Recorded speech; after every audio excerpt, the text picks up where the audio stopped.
Memo میں ذکر کردہ اعلامیہ افغانستان، میانمار، چاڈ، جمہوریہ Congo, Haiti, Iran, Libya, Somalia, Sudan اور یمن کے شہریوں کے داخلے پر مکمل اور Burundi, Cuba, Laos, Sierra Leone, Togo, ترکمنستان اور وینزولا سے داخلے پر جزوی طور پر پابندی عائد کرتے ہیں۔ چین نے پورے لاطینی امریکہ میں بڑھتے ہوئے فوجی آپریشنوں کے حوالے سے کہا ہے کہ ہم وینزولا کے داخلی معاملات میں بیرونی قوتوں کی مداخلت کے خلاف ہیں۔ چین وزارت خارجہ کے ترجمان لین جان نے آج چہارشنبے کو بیجنگ میں معمول کی پریس بریفنگ کے دوران کہا کہ چین کسی بھی ایسی کارروائی کے خلاف ہے جو اقوام متحدہ کے منشور کے مقاصد اور اصولوں کی خلاف ورزی کرے یا دوسرے ممالک کی خود مختاری اور سلامتی پر اثر انداز ہو۔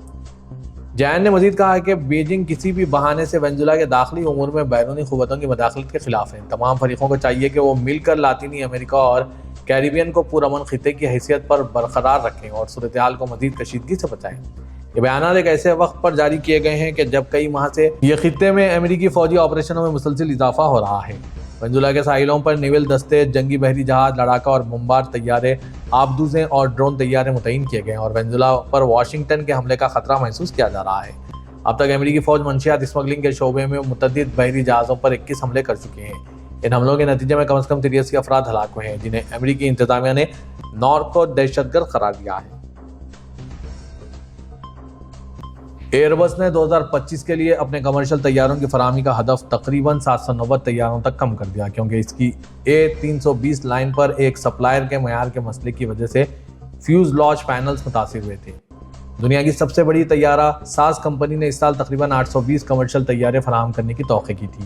ایئر بس کے انجینئرز نے سینکڑوں جیٹ طیاروں کا معائنہ کرنے کی تیاری کے دوران A320 کے وسیع فیوز لاج پینلز میں نقص دریافت کیا ہے۔ کچھ طیاروں کے سامنے دھات کے پینلز پر حال ہی میں دریافت ہوئے معیار میں نقائص کی وجہ سے معائنے کی کل تعداد 628 تھی، جن میں سے 168 پہلے ہی سروس میں تھے۔ پریزنٹیشن کے مطابق اس تعداد میں 245 اسمبل لائنز بھی شامل ہیں جن میں سے تقریباً 100 اس سال ترسیل کے لیے مختص ہیں۔ مزید 215 طیارے ایک ابتدائی مرحلے میں ہیں جسے میجر کمپوننٹ اسمبلی کہا جاتا ہے۔ اس کے علاوہ پچھلے حصے اور جیٹ کے دیگر حصوں میں بھی اسی طرح کی موٹائی کے مسائل پائے گئے ہیں، اگرچہ اس وقت سروس میں موجود طیاروں میں کوئی پینل نہیں ہے۔ یوکرین میں جنگ ختم کرنے کے لیے امریکہ اور روس کے درمیان اہم مذاکرات کسی بڑی پیش رفت کے بغیر ہی ختم ہو گئے ہیں۔ فرانسیسی خبر رساں NCAFP کے مطابق روس کا کہنا ہے کہ زیر قبضہ علاقوں کے معاملے پر ابھی تک کوئی سمجھوتہ نہیں ہو سکا۔ روسی صدر پوٹن نے امریکی صدر ڈونالڈ ٹرمپ کے داماد جیریڈ کشنر اور خصوصی ایلچی اسٹیو وٹوکوف سے ماسکو میں ملاقات کی۔ اس سے قبل انہوں نے کہا کہ روس اپنے جنگی اہداف حاصل کرنے کی غرض سے لڑائی جاری رکھنے کے لیے تیار ہیں۔ روسی صدر کے سینئر مشیر یوری اوشاکوف نے ملاقات کے بعد کہا ہے کہ ہمارا اتفاق نہیں ہو سکا، تاہم امریکی تجاویز میں سے کچھ پر بات ہو سکتی ہے۔ کچھ پیش کردہ تجاویز ہمارے لیے قابل قبول نہیں اور کام جاری رہے گا۔ سعودی ولی عہد شہزادہ محمد بن سلمان نے آج چہارشنبے کے روز خلیجی تعاون کونسل یعنی GCC کے 46ویں اجلاس میں شرکت کی جو منامہ بحرین کے دارالحکومت میں منعقد ہو رہا ہے۔ عرب نیوز کے مطابق ولی عہد سعودی عرب کے وفد کی قیادت کر رہے ہیں اور سعودی بحرین رابطہ کونسل کے چوتھے اجلاس کی مشترکہ صدارت بھی کریں گے۔ اجلاس سے افتتاحی خطاب میں بحرین کے فرمانروا حمد بن عیسیٰ بن سلمان آل خلیفہ نے GCC رہنماؤں کا خیر مقدم کیا اور کہا کہ سربراہ اجلاس میں علاقائی مسائل کے ساتھ ساتھ GCC کی یکجہتی اور انضمام کو مضبوط بنانے کے مختلف طریقوں پر گفتگو ہوگی۔ حمد بن عیسیٰ بن سلمان آل خلیفہ نے غزہ کی پٹی میں جنگ بندی کے پہلے مرحلے کے فریم ورک کے معاہدے کی تکمیل کی اہمیت پر زور دیا۔ GCC کے سیکریٹری جاسم محمد بدوئی نے اس معاہدے تک پہنچنے میں مدد میں قطر، مصر اور ترکیہ کی مسلسل کوششوں کی تعریف کی۔ انہوں نے دو ریاستی حل کے نفاذ کے لیے بین الاقوامی کوششوں کی قیادت میں سعودی عرب کے کردار کو بھی سراہا۔ کویت کے امیر شیخ مشال احمد الجابر الصباح نے کہا ہے کہ GCC نے پیچیدہ علاقائی اور بین الاقوامی حالات پر قابو پا لیا ہے اور انہوں نے قطر پر اسرائیلی جارحیت کی GCC کی مذمت کو دہرایا۔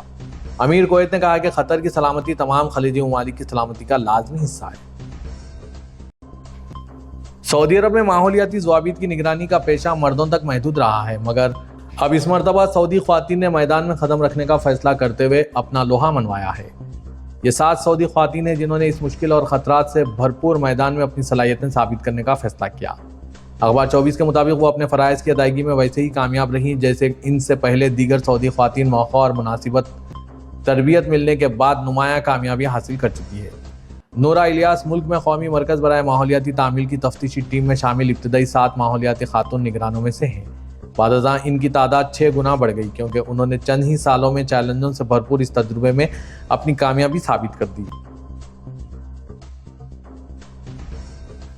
خلیج عرب کی ریاستوں کی آثار قدیمہ کی 8ویں مشترکہ نمائش کا آغاز ریاض کے قومی میوزیم میں ہوا ہے جو 30 دسمبر تک جاری رہے گا۔ سعودی پریس ایجنسی کے مطابق یہ نمائش پتھر کے زمانے سے تیسرے ہزاریے میں دھات کی دریافت اور پھر قبل از اسلام زمانہ اور اسلامی دنیا میں اس کے مرکزی کردار تک ریجن کی تاریخ کا سراغ لگائے گی۔ اس نمائش کا عنوان تہذیبی اتحاد اور ثقافتی تنوع ہے، جس میں مختلف نوادرات جن میں پتھر کے بنے ہوئے ہتھیار، مٹی کے برتن، قدیم عبارتیں اور تحریریں، آرٹ، فن تعمیر اور جویلری شامل ہیں، نمائش میں رکھے جائیں گے۔